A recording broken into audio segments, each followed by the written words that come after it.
안녕하세요. 감성 전달자입니다.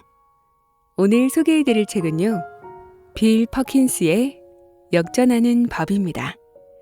세계 경제 침체 속에서 정말 많은 사람들이 자신의 미래를 위해 돈을 모으고 일만 하면서 현실과 타협하고 내가 진정 하고 싶고 꿈꿨던 일들을 미루며 살아가는 경우가 많은데요. 저자 빌 퍼킨스는 그런 우리들에게 따끔한 충고를 해주는데요. 돈 버는 일에만 몰두하고 과하게 돈을 아끼며 현재의 만족을 무한정 지연하는 것이야말로 인생의 가장 큰 낭비라고 말이죠. 인생의 나이대마다 누릴 수 있는 경험들이야말로 인생의 가장 소중한 재산이라는 겁니다.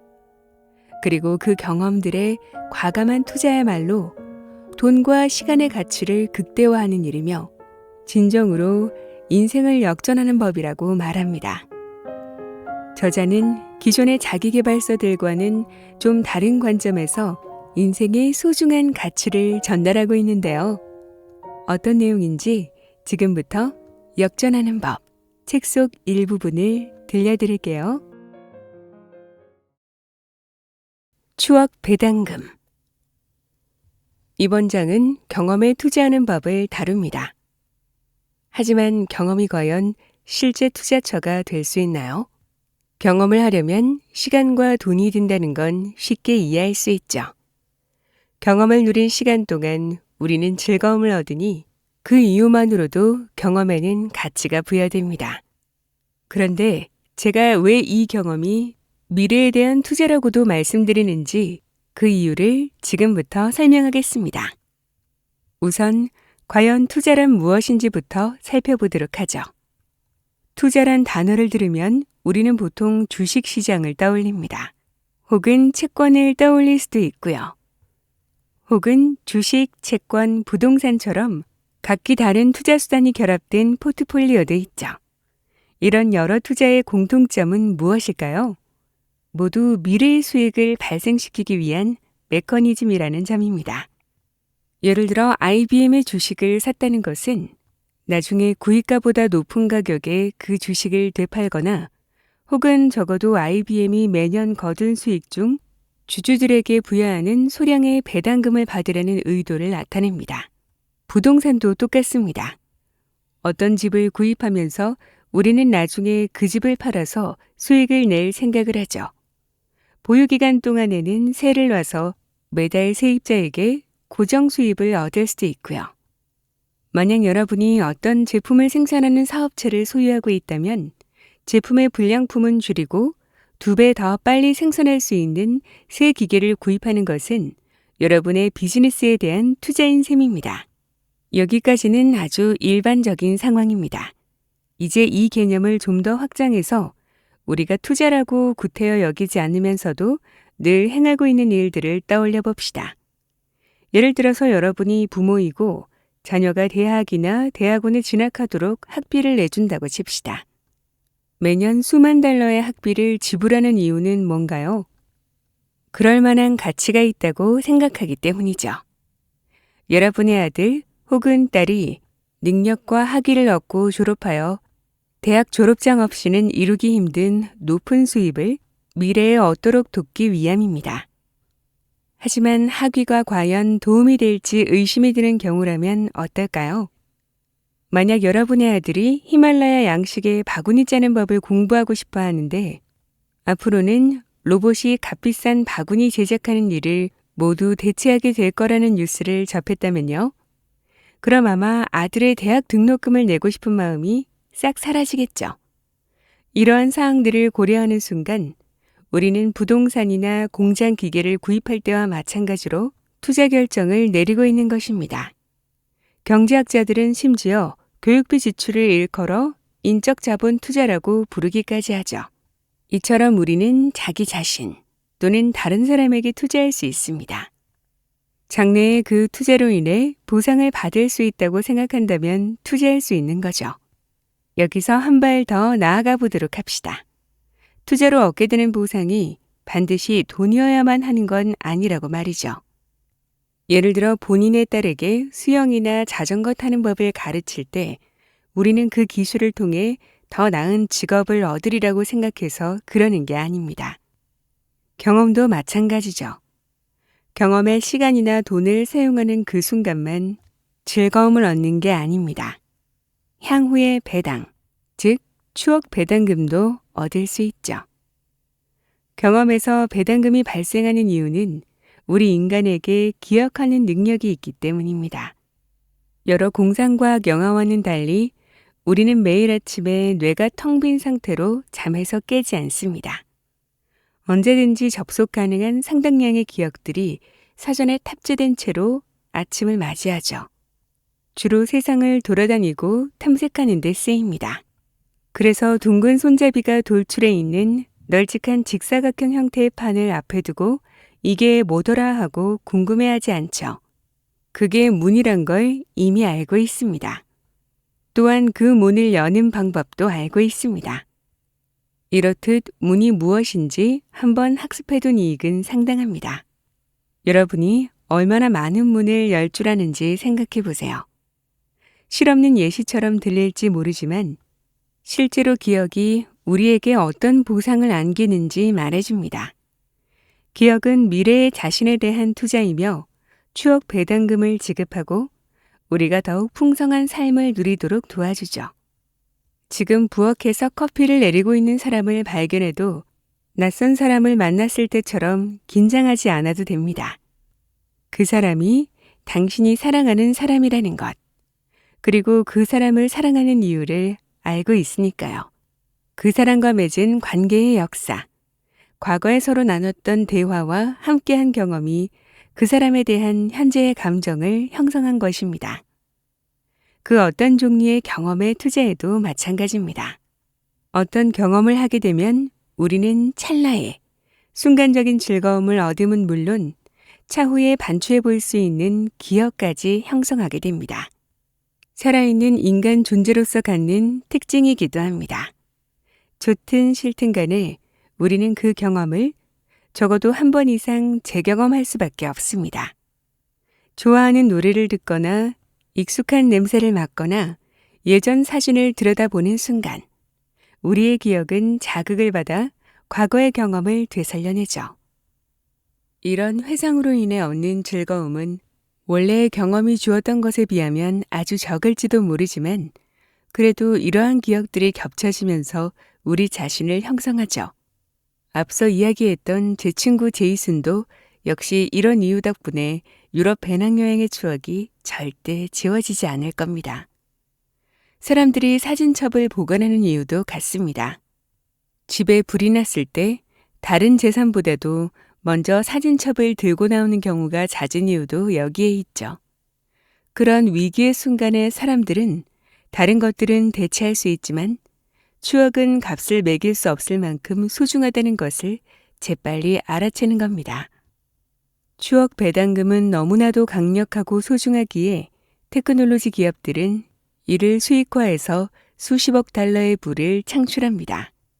페이스북이나 구글 포토를 이용하는 사람이라면 가끔 3년 전 오늘이라는 메시지가 그날 찍었던 사진들과 함께 나타나는 걸 본 적이 있을 겁니다.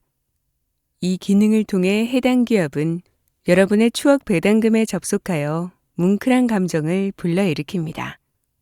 또한 사진에 담긴 사람들에게 연락하고 싶은 욕구를 유발하죠. 이 모든 과정을 통해 여러분은 행복감을 느끼고 기업에 더욱 충성스러운 고객이 됩니다. 페이스북이나 유사 기업이 등장하기 전에 우리에게 그때를 기억하게 하는 대화를 유발하는 건 가족과 친구들이었습니다. 하지만 이제는 페이스북이 그 역할을 수행하면서 동시에 소중한 추억 배당금을 수익화하고 있습니다. 지금까지 보냈던 최고의 휴가를 떠올려 봅시다. 일주일짜리 휴가였다고 하죠. 그리고 그 여행에서 찍은 사진을 친구들에게 보여주느라 보낸 시간이 얼마인지 생각해 보세요. 거기에 여러분, 또 여러분과 함께 여행했던 사람들이 그 휴가를 회상하느라 보낸 시간을 더하고 또 거기에 그 추억을 떠올리며 보낸 시간과 비슷한 여행을 계획하는 다른 사람들에게 조언을 했던 시간까지 모두 다 더해보세요. 원래의 경험에서 파생된 이 모든 부차적 경험들까지 전부 제가 이야기하는 배당금에 해당합니다. 이 모두가 여러분의 추억 배당금이며 또한 계속 쌓여 나가는 거죠. 실제로 어떤 추억은 회상을 거듭하면서 원래 경험보다도 더 큰 즐거움을 불러일으키기도 합니다. 따라서 어떤 하나의 경험을 구매한다는 것은 단순히 그 경험만을 구매하는 데 그치지 않습니다. 그 경험이 앞으로의 인생에서 발생시킬 모든 배당의 총합을 구매하는 겁니다. 무조건 일찍 시작하라. 추억 배당금을 염두에 두기 시작하면 확실해지는 건 하나입니다. 일찍 투자할수록 좋다.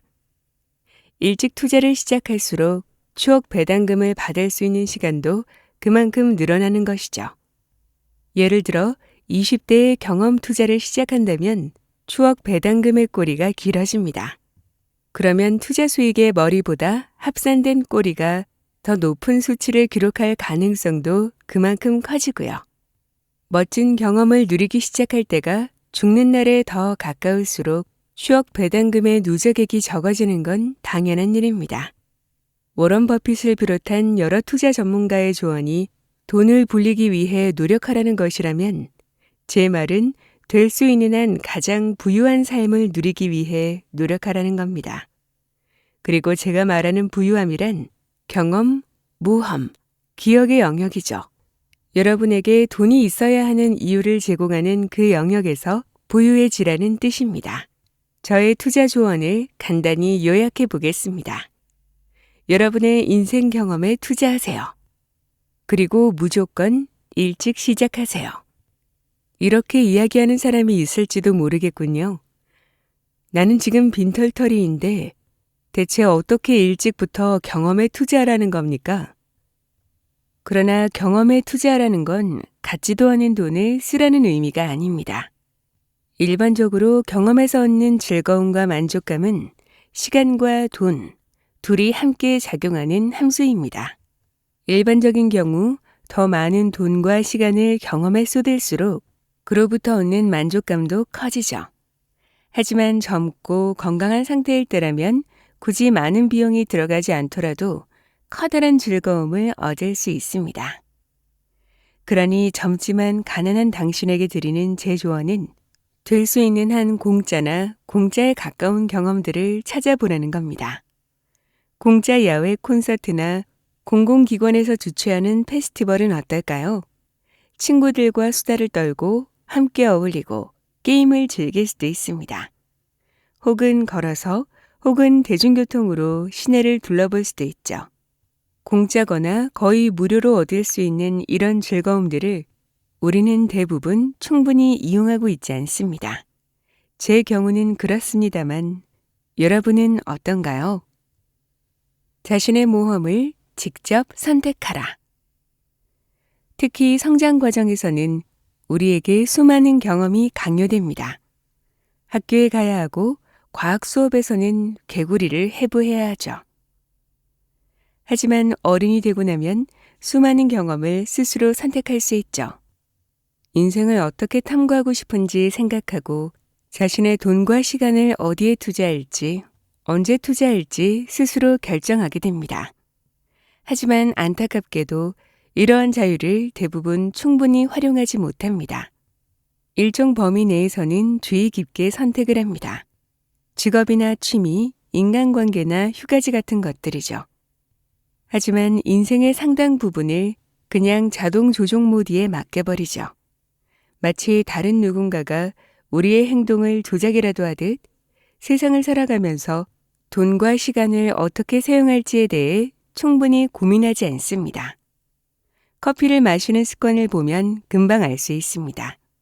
매일 커피 전문점에 들러 한 잔씩 주문하는 사람이 많지만 그 중에서 이 작은 사치들이 1년 동안 모이면 얼마나 큰 돈이 되는지 자각하는 사람은 거의 없습니다.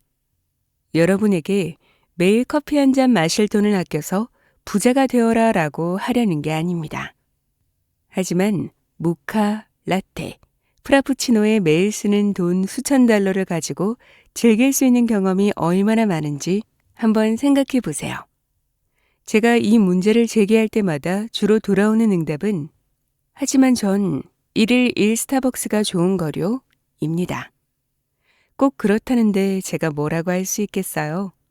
각자 자기 하고 싶은 걸 하고 살아야죠. 하지만 저도 할 말은 있습니다. 최소한 1일 1 스타벅스 방문 습관이 본인에게 부담시키는 비용이 얼마나 드는지는 알아두세요. 예를 들어 이렇게 자문할 수 있죠. 내가 스타벅스에다 쓰는 돈이면 몇 달에 한 번씩은 미국 어디든지 다녀올 수 있는 왕복 항공권을 구할 수 있어. 그럼 그 왕복 항공권을 선택해야 할까? 아니면 내 커피 습관을 유지해야 할까? 어느 쪽을 고를지는 여러분의 몫이고 얼마든지 라테를 선택해도 되지만 적어도 이 질문을 진지하게 고민하고 신중한 결정을 내린다면 되는 대로 사는 삶은 멈출 수 있을 겁니다. 자신의 돈과 시간을 어떻게 사용할지 신중한 선택을 내리는 것이 곧 생명에너지 최대 활용의 본질입니다. 돈, 시간, 건강의 균형 맞추기.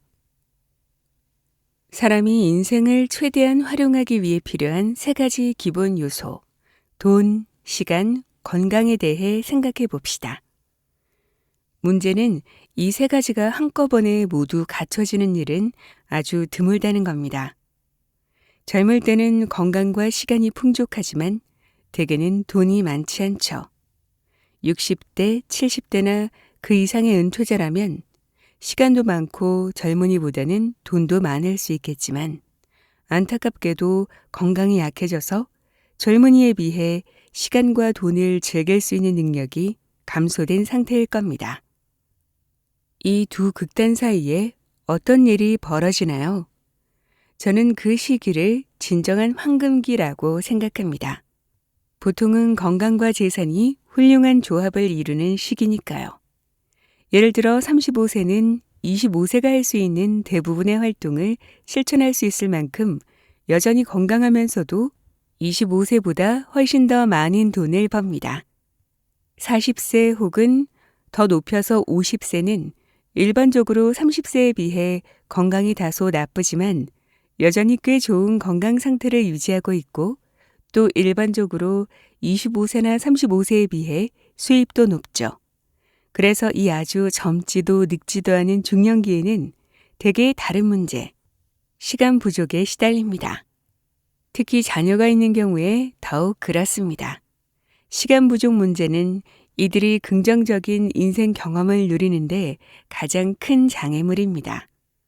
아이로부터 긍정적인 삶의 경험을 크게 얻을 수 있지만 기저귀를 갈고 아이를 여러 수업과 활동에 참여시키느라 운전하고 다른 가족들을 돌보느라 다른 경험에 쏟을 시간이 줄어들게 됩니다. 자녀가 없더라도 20대보다 더 오래 일한다면 그 또한 마찬가지고요. 나이에 상관없이 가장 긍정적인 인생의 경험을 얻으려면 삶의 균형을 유지해야 하며 이를 위해 자신에게 풍족한 자원을 부족한 자원과 교환해야 합니다. 모든 연령에서 이미 이런 방식을 어느 정도는 실천하고 있지만 대개는 그 규모를 잘못 적용하고 있다고 저는 생각합니다. 특히 젊은이들은 그들의 풍족한 시간을 돈으로 바꾸는 데서 가끔 잘못을 저지릅니다. 그때가 다른 어떤 연령대보다도 오히려 시간을 가장 중시해야 하는 나이인 거죠. 노인이 되면 건강을 증진하거나 질병과 싸우는 일에 많은 돈을 씁니다. 중년기에는 때로 돈을 시간과 교환하고요. 돈이 많을수록 시간을 사는데 더 많은 돈을 써야 하는 거죠. 일하는 사람들 대부분이 더 많은 돈을 버는데 너무 과도하게 집중합니다. 건강과 시간에 집중하는 편이 개인 만족도를 더 높일 수 있는 이유를 앞으로 설명하겠습니다. 건강이 돈보다 더 가치 있는 이유. 어떤 연령대든 경험을 즐기는 능력에 건강만큼 더 큰 영향을 끼치는 요인은 없습니다. 실제로 건강은 돈보다 훨씬 더 가치가 크며 매우 나쁜 건강 상태는 아무리 돈이 많아도 벌충할 수가 없죠. 반면에 돈은 없지만 건강이 좋은 사람이라면 여러 멋진 경험을 즐길 수 있고요. 이건 건강이 극도로 나쁜 경우에만 해당되는 이야기가 아닙니다. 심각한 과체중만으로도 인생의 즐거움이 방해받을 수 있습니다. 과체중으로 인한 모든 압력이 우리 무릎에 가해지기 때문이죠. 분명 여러분 주변에도 무릎이 좋지 않거나 근육이 약해서 혹은 단지 본인의 신체에 대한 걱정 때문에 하이킹이나 짚라인 타기, 수영이나 해변에서의 일광욕 등 즐거움을 얻을 수 있는 여러 활동을 피하는 사람이 있을 겁니다. 혹여 하이킹을 간다고 해도 숨을 쉽게 헐떡이며 즐거움을 얻기 위해 정말 많이 애를 써야 하죠. 이런 사람 중에는 젊었을 때 운동선수였던 경우도 있습니다. 나이가 들어 신체적인 활동을 중단했지만 10에서 20kg씩 체중이 불 때까지 칼로리를 계속 축적한 것이죠. 특히 활동 시간과 에너지 대부분을 일에 쏟아야 하고 종일 컴퓨터 앞에 앉아 있어야 하는 직업을 가진 사람에게 이런 일이 발생하기 쉽습니다. 대체 무엇을 위해서요? 힘든 일이 비로소 금전적 성공을 가져다 줄 때 과연 그 성공을 즐길 수 있는 핵심 요소, 건강을 여전히 갖고 있을까요? 의료계는 이런 문제점을 우리 대부분보다 잘 이해하고 있습니다. 눈앞에서 고통받는 수많은 환자를 지켜보고 있기 때문이죠. 하지만 의료계 종사자라고 해도 자기 자신의 건강을 소홀히 해서는 안 됩니다. 사례를 하나 들어보죠. 매사추세츠주에서 척추지압사로 일하는 스티븐 스턴은 본인이 수십 년째 체중 문제로 고생하고 있다는 사실을 대중에게 공개했습니다.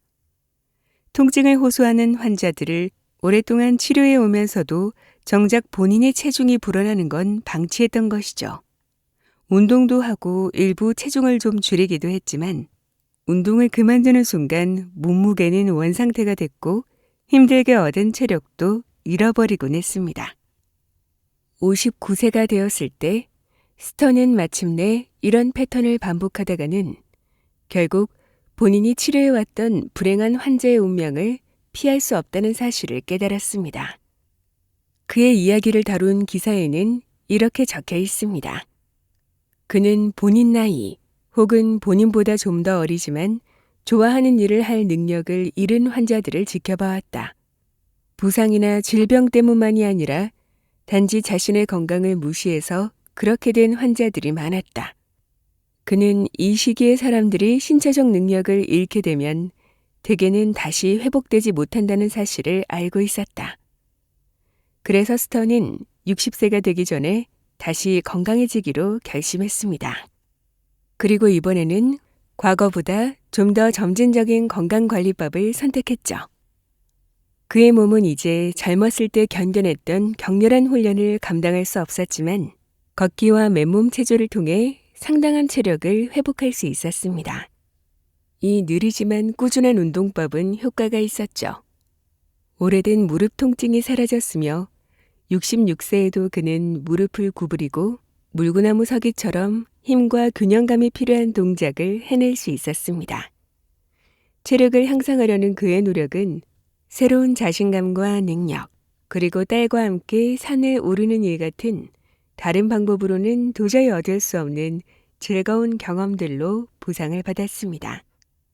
현재 그는 보통의 30대들이 할 수 없는 일들도 거뜬히 해낼 수 있지만 예전 30살의 건강으로 되돌아갈 수 없다는 건 잘 알고 있죠. 그가 실제로 얻게 된 것은 그의 나이에 맞는 최고의 건강인 겁니다. 저는 이제 노인이 됐고 노인이 움직일 수 있는 방식대로 움직입니다. 스티븐 스턴의 이야기는 우리에게 영감을 줍니다. 우리 모두 너무 늦지 않았다는 메시지를 듣고 싶어 하죠. 하지만 제가 여러분에게 이 이야기를 들려준 것은 그 때문이 아닙니다. 수십 년간의 방치와 학대를 되돌리기에는 너무 늦고 많은 일들이 현실에서는 가끔 일어나죠. 스턴은 이 점을 이해했습니다. 설령 너무 늦은 때가 아니더라도 조금 더 일찍 자신의 건강에 투자하기 시작하는 것이 늘 좋습니다. 제가 정말로 주장하려는 바는 건강이 좋아지면 삶의 모든 것이 향상되며 모든 경험이 더욱 즐거워진다는 겁니다. 어떤 연령대에서든 말이죠. 당신의 시간을 헐값에 넘기지 말라. 더욱 균형 잡힌 삶을 위한 또 하나의 큰 기회는 바로 시간을 돈으로 교환하는 것입니다. 일반적으로 남은 시간보다 돈이 더 많은 중년기에 가장 효과를 발휘하는 전술이죠. 이 방법의 전형적인 예는 세탁에서 찾을 수 있습니다. 매주 시간을 잡아먹어서 사람들 대부분이 꺼리는 이 집안일을 전문적인 외부 서비스에 위탁해 저렴하게 수행할 수 있죠. 한번 따져봅시다. 여러분의 시간당 수익이 $40인데 빨래하느라 소요되는 시간이 매주 2시간씩이라고 칩시다. 전문 세탁소는 장비도 더 좋고 늘 빨래를 하니까 여러분보다 훨씬 더 효율적입니다. 따라서 세탁 비용으로 $50 이하를 청구해도 수익을 낼 수 있을 겁니다. 그렇다면 더러운 세탁물을 수거해서 깨끗하게 다시 배달까지 해주는 비용으로 매주 $50의 비용을 낼 만하지 않을까요? 당연합니다. 여러분의 시간당 수익은 $40니까 2시간이면 $80의 가치가 있으니까요. 심지어 여러분이 그 시간을 돈 버는 데 쓰지 않는다고 해도 그렇습니다. 아이들과 함께 공원을 산책하거나 책을 읽거나 친구를 만나 점심을 함께 할 수도 있고 빨래 대신 즐길 수 있는 일에 그 시간을 사용할 수 있죠. 빨래는 그냥 하나의 예일 뿐입니다. 똑같은 논리를 청소 같은 그리 매력적이지 않은 집안일 모두에 적용할 수 있죠. 저는 이런 종류의 아웃소싱을 너무나 당연하게 여깁니다. 수입이 지금보다 훨씬 적었던 20대부터 시작해왔죠. 토요일 아침에 집을 청소하기보다는 센트럴파크에서 롤러브레이드를 타고 브런치를 먹는 쪽을 선택했습니다. 그리고 그렇게 돈을 쓰는 쪽을 선택했다는 데에 깊은 감사를 느낍니다. 그럼으로써 저는 수많은 유쾌한 주말에 대한 평생의 추억들을 갖게 됐거든요. 이것은 단지 저의 개인적 경험이나 경제 이론화가 아닙니다. 시간을 절약하는 구매에 돈을 쓰는 사람들은 수입에 상관없이 인생의 만족도가 더 크다라는 심리학 연구 결과로 뒷받침되죠. 다시 말해 반드시 부자가 아니라도 시간을 벌기 위해 돈을 쓰는 장점을 누릴 수 있다는 이야기입니다. 어느 현장 실험에서 연구진은 일부 참가자에게는 시간을 절약하는 구매에 쓰도록 돈을 지급하고 다른 집단에게는 물질적 소비에 쓰도록 같은 액수를 지급했습니다. 그리고 실험 결과 왜 시간을 아끼는 데 돈을 쓰는 사람들이 더 행복한지 설명할 수 있게 되었습니다. 시간을 아껴주는 서비스를 이용하면 시간에 대한 압박이 줄어들고 시간에 대한 압박이 줄어들면 그 하루의 기분이 좋아진다는 점을 발견한 것이죠. 이런 일이 반복되면 일상적인 기분 좋음이 마침내 전반적인 인생 만족도를 향상시키는 겁니다. 충분히 이해가 가는 이야기입니다만 저는 시간적 압박의 완화 이상의 무언가가 작동한다고도 생각합니다. 이런 거죠. 돈을 내므로써 즐겁지 않은 일을 해야 하는 데서 벗어날 수 있다면 그건 부정적인 인생 경험의 횟수를 줄이는 동시에 긍정적인 인생 경험의 횟수를 늘리는 겁니다. 이런데 어떻게 인생이 더 행복하지 않을 수가 있겠습니까? 지금에야 비로소 과거의 균형을 잘못 잡았다는 후회를 느끼는 분이 있을지도 모르겠습니다.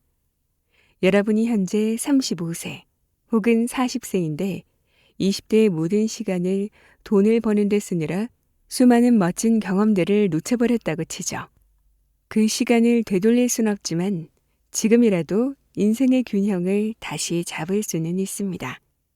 그러니 아직 건강한 지금 더 많은 경험을 누리는데 정말 집중해야 합니다. 시간을 돈으로 바꾸지 않고 있는 동년배보다 시간을 절약하는데 더 많은 돈을 써야 합니다. 모든 순간마다 그 순간에 누릴 수 있는 이상적인 경험이 존재하기 때문이죠. 경험마다 적절한 때가 있음을 유의하라. 딸이 어렸을 때 우리는 함께 곰돌이 푸, 히퍼럼프 무비 영화를 즐겨보곤 했습니다. 참으로 훌륭한 어린이 영화죠. 우정에 대한 다정하고 순수한 이야기가 담겨 있습니다. 우리는 몇 번씩이나 그 영화를 봤어요. 그런데 딸이 10살이 된 이후 어느 날 딸에게 그 영화를 같이 보자고 했더니 제게 이제 더는 관심이 없다는 거예요. 저는 깜짝 놀랐습니다. 그런 만화 영화를 보기에 자기는 너무 나이가 들었다나요? 만약 누군가가 제게 미리 제 딸이 그날부터 더는 곰돌이푸 영화를 보지 않을 거라고 알려줬더라면 아마 저는 아이와 함께 그 영화를 훨씬 더 많이 봤을 겁니다. 안타깝게도 현실에서는 어떤 일을 더 이상 하지 못하게 되는 그날을 알기 어렵죠. 그냥 어느 순간 사라지고 맙니다. 그리고 사라지기 직전까지는 그런 일들이 점차 사라지는 데 대해 별다른 생각을 하지 않습니다. 그냥 영원히 지속되리라고 생각하는 거죠. 그렇지만 물론 그런 일은 없습니다. 어쩔 수 없는 슬픈 사실입니다만 좋은 소식도 있죠. 영원히 지속되지 않으리라는 점을 깨달음으로써, 즉 모든 것이 결국에는 사라지고 퇴색한다는 점을 인정함으로써 지금 여기에 있는 모든 것을 더욱 감사히 여길 수 있다는 점입니다. 후회 없는 삶. 제가 지금 하는 말의 의미를 아시겠나요? 과도하게 지연된 만족과 그로 인한 후회를 맞이하는 문제는 인생의 마지막 순간에 단 한 번 발생하는 게 아닙니다. 밝은 미래를 위해 학창시절의 즐거움을 놓쳐버리는 모범생 10대부터 승진에 목매느라 다시는 찾아오지 않을 10대 자녀와의 대체 불가능한 경험을 계속해서 놓쳐버리는 중년의 아버지에 이르기까지 인생의 모든 시기마다 일어날 수 있는 일이죠. 때로 사람들은 자녀가 둥지를 떠날 때처럼 기회의 창이 닫히기 직전에야 자신의 실수를 눈치챕니다. 또 때로는 삶의 다음 단계에서 만회하겠다는 다짐밖에 할 수 없을 때에 이르러 비로소 그런 깨달음을 얻기도 합니다. 하지만 무엇보다 슬픈 경우는 본인의 죽음을 맞이하고서야 그 깨달음을 얻을 때입니다. 그 무엇도 정말 바꾸기에는 너무 늦은 나머지 그저 과거와 화해하는 수밖에 없는 경우죠. 우리에게는 아직 변화와 조정을 위한 시간이 남아 있습니다. 다른 사람들이 임종 전에 어떤 후회를 남겼는지 읽고 들음으로써 깨달음과 동기부여의 계기를 얻을 수 있죠. 물론 이런 후회 대부분이 사람마다 다르지만 귀를 잘 기울여 보면 공통적인 패턴이 드러납니다. 원화치료 간병인으로 일했던 브로니 웨어라는 한 호주 여성은 죽을 날을 겨우 몇 주 앞둔 환자들의 침대 곁을 지키며 그들이 인생에서 후회하던 것들을 듣던 와중에 그중 주된 5가지를 골라낼 수 있었습니다. 가장 흔한 2가지 후회는 저의 메시지와도 깊은 관련이 있는 것들입니다.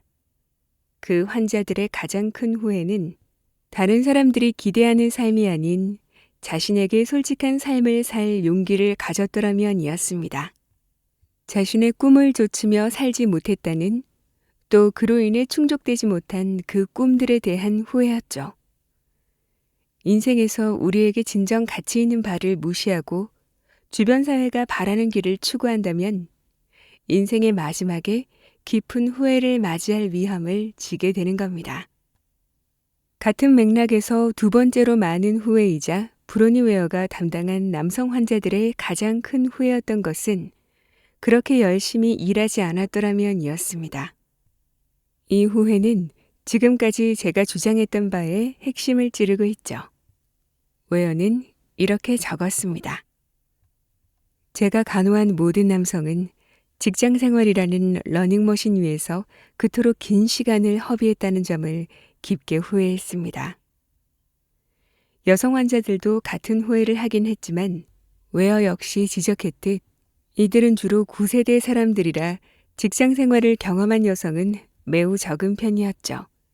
그리고 사람들이 열심히 일한 것을 후회한다고 말할 때의 일에는 자녀 양육이 포함되지 않습니다. 이들이 말하는 일이라는 건 생계를 꾸리기 위해 돈을 버는 일, 그로 인해 자녀의 어린 시절과 배우자와의 교류를 놓치게 되는 일을 지칭하죠. 여러분이 믿을지는 모르겠지만 곧 다가올 상실을 미리 생각하는 것이 우리를 더 행복하게 만들어줍니다. 대학 신입생들을 대상으로 한 어느 실험에서 그 이유가 밝혀진 바 있죠. 심리학자로 구성된 연구진이 젊은 학생들에게 30일 뒤 멀리 이사하게 될 거라고 상상하면서 그에 따라 앞으로 30일간의 계획을 짜보라고 주문했습니다. 어쩌면 지금 학교 내에 좋아하는 장소에서 특별한 사람들과 시간을 보낼 수 있는 마지막 기회일 수 있다고 상상하면서요. 그런 다음 연구진은 학생들에게 매주 어떤 일을 했는지 적어내라고 요구했습니다. 반대로 대조군의 신입생들에게는 어떤 상상을 요구하거나 특별한 주문을 하지 않았습니다. 이 학생들은 그저 일상적인 활동을 하면 됐죠. 과연 어떻게 됐을까요? 예상할 수 있듯이 첫 번째 그룹의 학생들이 두 번째 그룹보다 30일 뒤에 더 행복해졌습니다.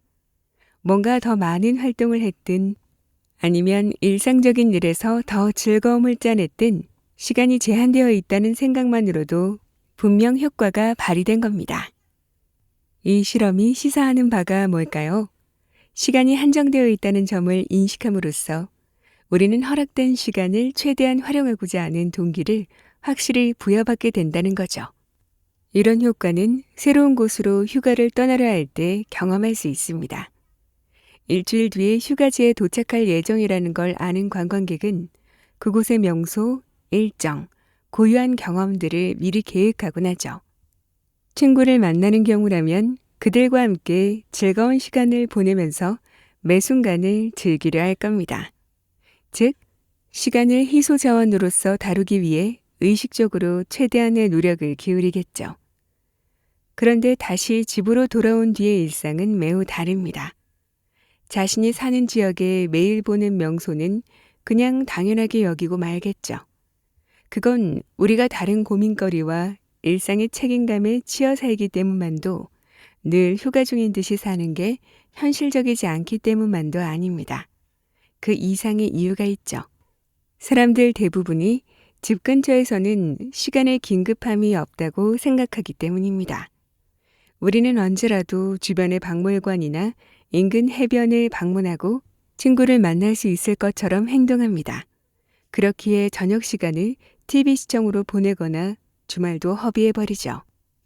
정리하자면 뭔가를 풍부하고 무한하다고 여긴다는 것의 진실은 우리가 그 가치를 얕잡아 본다는 뜻입니다. 그러나 우리가 삶의 각 단계에서 쓸 수 있는 시간은 절대 무한하지도 풍부하지도 않은 것이 현실이죠. 타임 버킷에서 배워라. 타임 버킷은 자신의 삶이 어떠한 모습이길 바라는지 크게 넘겨 짚어 알아내기 위한 도구입니다.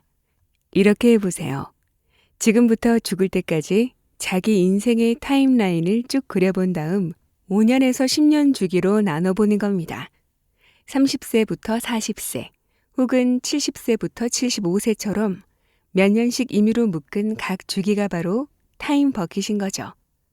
그런 다음 살면서 반드시 경험해보고 싶은 활동이나 이벤트가 무엇인지 떠올려 보세요. 여러분은 이미 인생의 어느 지점에 어떤 경험을 누리고 싶은지 적어도 한 가지 이상은 생각해 본 적이 있을 겁니다.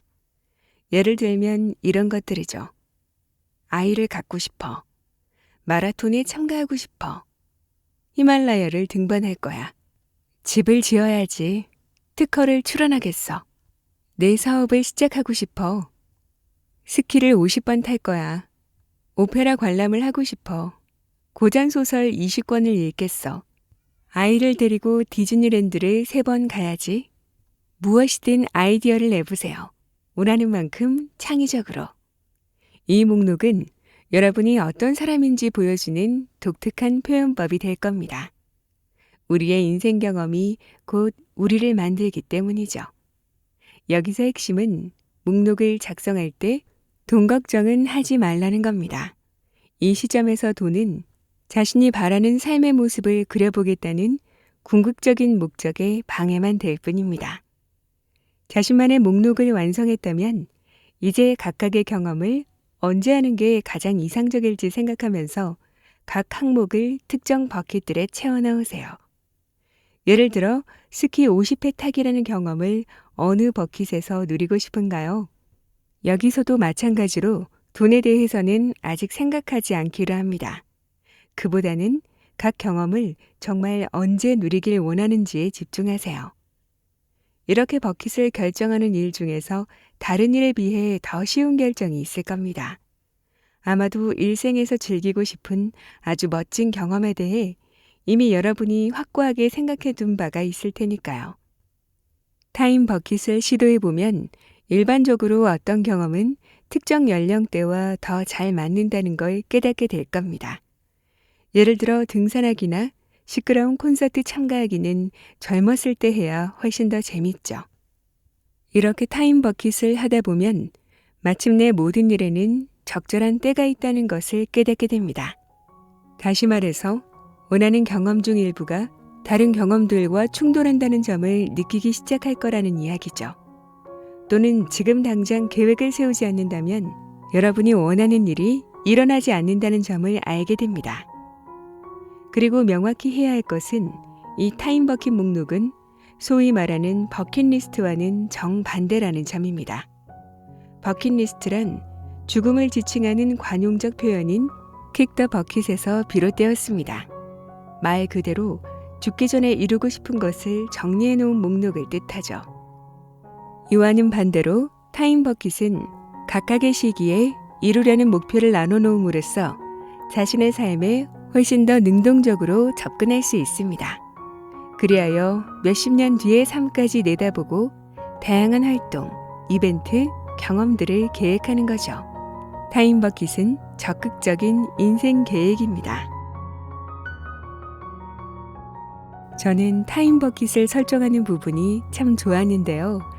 인생의 각 나이대마다 하고 싶은 목록을 정해놓고 몇 년 주기마다 이뤄 나간다면 정말 성취감과 행복감이 높아질 것 같더라고요. 저자가 딸과 곰돌이푸 영화를 더 많이 못 본 것을 아쉬워했듯이 그 나이 때 그 시기에 함께하지 못하면 그냥 지나치는 것들이 많잖아요. 아주 거창한 계획이 아니더라도요. 아이들의 어린 시절에는 집 앞 놀이터에 같이 나가서 좀 더 놀아주고 부모님과 함께 가까운 곳으로라도 여행도 계획해보고 한동안 못 봤던 친구들을 만나서 맛있는 것도 먹으면서 밤새 수다도 떨고 우리가 바쁘단 핑계로 잔뜩 밀어놓고 있었던 진짜 하고 싶었던 계획들 미리미리 타임 버킷을 설정해 놓고 그때그때 행복한 성취감을 느껴보면서 하루하루 살아가면 좋을 것 같습니다. 가장 소중한 것은 바로 오늘을 살아가는 이 순간이 아닐까요? 오늘도 끝까지 함께 해주셔서 감사합니다.